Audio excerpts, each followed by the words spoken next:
Welcome back to the show with Emily and Daryl, and our brilliant quizzer here is none other than Maureen Nolan. I think we need her. How lovely to see. So your first word on the show is philatelist. I love that. Maureen is in Stoke-on-Trent tonight for the Calendar Girls musical, written by Gary Barlow and Tim Firth. The show is a modern take on the popular 2003 film, which follows a group of women who create a nude calendar to raise money for charity.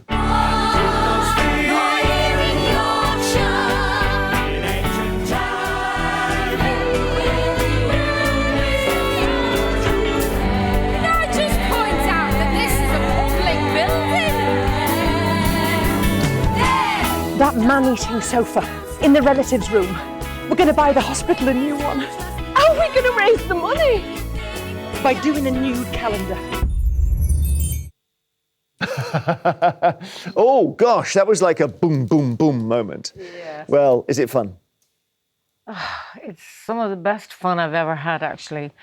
We've cried and laughed, and it's just such a fantastic musical. I'm really enjoying being in it. Which of the Nolan sisters are in the musical?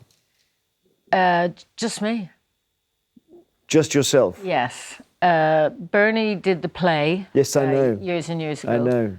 But in the musical, there's just me. Okay. But Lynn Paul and Amy Robbins and Marty Webb and Tanya Franks, Honeysuckle Weeks. So we're having an absolute ball. Paula Pallister. I've got to remember all of them. No, that's okay. But I know it would be sad thinking back to Bernie being in the 2011 play Calendar Girls, wasn't it? That's right. How is it doing this amazing production? The music looks great, by the way. The music's fantastic. It's genius writing by Gary Barlow and Tim Firth, of course.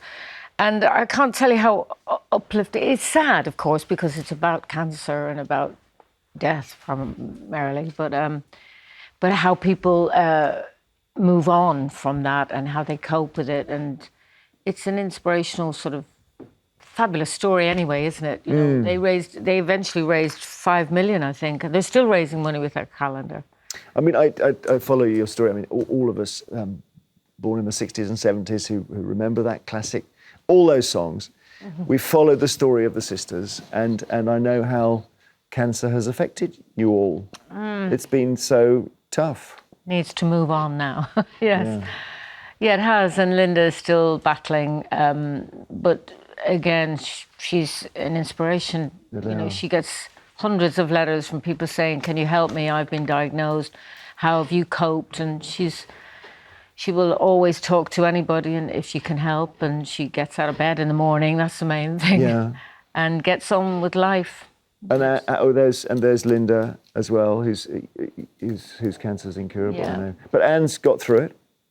Sorry? Anne has got through it. Anne has got through, yeah. Anne had cancer for the second time in during COVID. They both got cancer during COVID. Explain for those who don't know, the 3 or 4 people who haven't seen the film Calendar Girls, what's the connection between what we're discussing and the calendar? One of the ladies of the WI, her husband, we're all he's a fabulous part of the WI. We all love him, and he gets cancer, blood cancer, and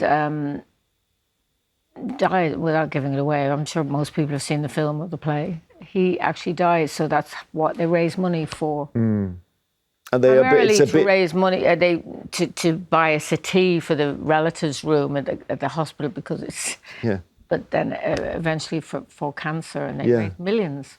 Well, I know it was almost a forerunner of Captain Tom, Daryl, wasn't it? That WI calendar where it just became a huge thing. Everybody started doing it, didn't they? Yeah. Yes. You were nobody if you hadn't done a nude calendar charity. Right, yeah. I lost it. I must tell you, I lost my grandma about 6 weeks ago to cancer.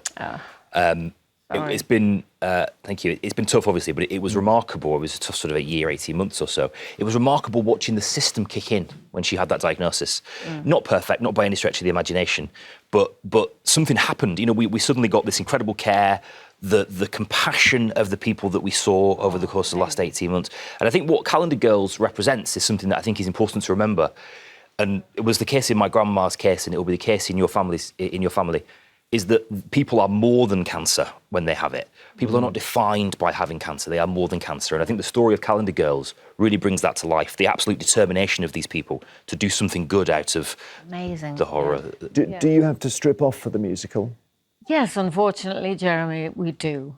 But that was kind of, for a while, for 2 weeks of rehearsal, that was like the elephant in the room. Nobody really mentioned it. And then we had a meeting. And then it gets to a point where you're so exhausted rehearsing anyway, and you just think, oh, come on, just get on with it. It's a body, after all.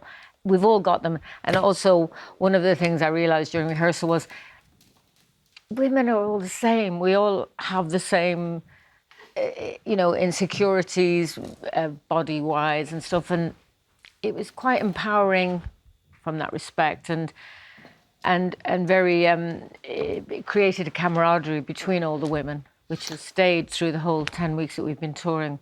I know that Tanya Frank in the musical sings a song about Kilimanjaro. Why does it strike a chord with you? It's just the most fantastic writing. I mean, Gary Barlow and Tim Firth are geniuses, I think. It's lyrics like, take a pair of shoes that danced last New Year's Eve. She's taken his suits, her husband who's died, his suits back to the charity shop. It's so relatable to most of the audience, and of course to me. So at rehearsal, I bawled when I heard her singing that. And Tanya says she's not a singer, but she's amazing in the show.